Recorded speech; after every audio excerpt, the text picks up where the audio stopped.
She's a hard-loving woman, got me feeling me. Sometimes I think it's a shame when I get feeling better, when I'm feeling no pain. Sundown, you'd better take care if I find you've been creeping round my back stairs. Sundown, you better take care if I find you've been creeping round my back stairs. Sometimes I think it's a sin. Hello again, I hope you're all doing well. I do these videos when time and health permits. So if you like what I do, here's my pandering plug. YouTube doesn't pay me, but the likes and subscribes kind of help me gauge which topics to cover in the future.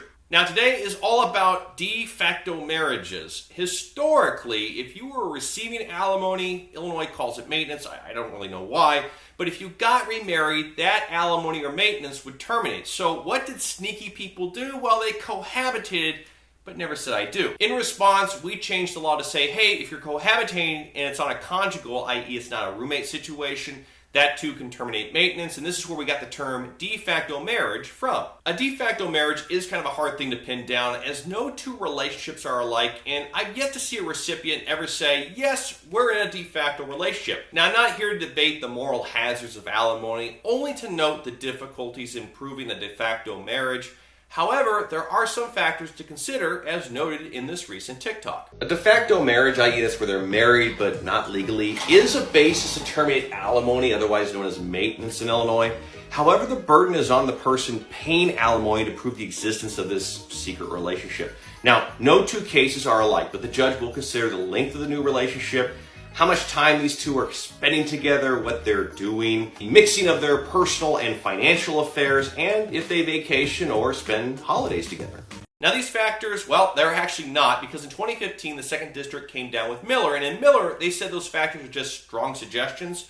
Judges can look at anything as long as it shows the ex and their new partner intend to make the relationship permanent. Historically, this was always a high bar. A relationship could be serious but still fall short of de facto marriage for a variety of reasons. Which brings me to the 3rd District's ruling in Churchill, which is actually 2 cases, one from 2019 and again in 2022. Churchill involved an ex-husband's repeated attempts to terminate maintenance based on his allegation the ex-wife was in a de facto marriage with someone else. The alleged boyfriend was traveling around the United States in an RV for work purposes, and when work was over, he'd park the RV at the ex-wife's, they'd hook up or whatever, then he'd drive off to his next work location. Most importantly, they kept their finances separate. This wasn't enough to sway the judge, who agreed it was a serious relationship, but not de facto serious. The ex-husband appeals, and the Appellate Court said, we're not going to help you. Undeterred, he tries again 3 years later. Aside from the passage of time and a couple minor differences, the facts adduced at the second trial are nearly identical to the first. The trial judge again says no, but this time the Appellate Court reverses. Although you could say the passage of time was the key difference, I disagree.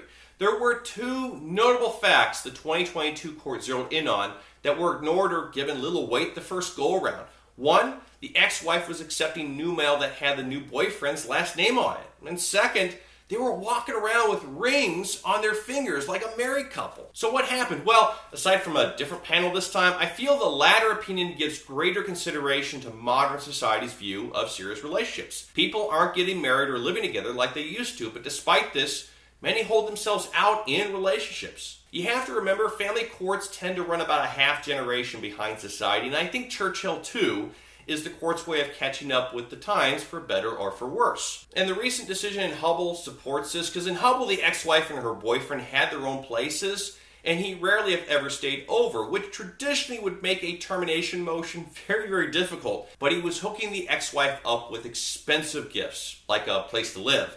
And that seemed to seal the deal, because ultimately the Appellate Court held it was a de facto marriage. Now, I don't believe Hubble or Churchill II moved the needle 180 degrees. Courts tend to move at glacial speeds when it comes to catch-up, but it may be part of a bigger trend. Finally, and you'd think I'd include more discussions of this in my videos, the standard review for de facto marriage is manifest weight. Now, to avoid repetition in future videos, if you want to know about appellate standard reviews, check out my 20-second TikTok in the description below. And before I go, res judicata. It's a 5K on June the 30th. I didn't get a lot of training in this week. If you can sense from my voice, I was kind of floored out with the cold. Last weight tally was 214. Today, 207. So I guess that's good news. Sign up. It's for charity. Link is in the description. Anyways, that's all I have. Thanks for watching.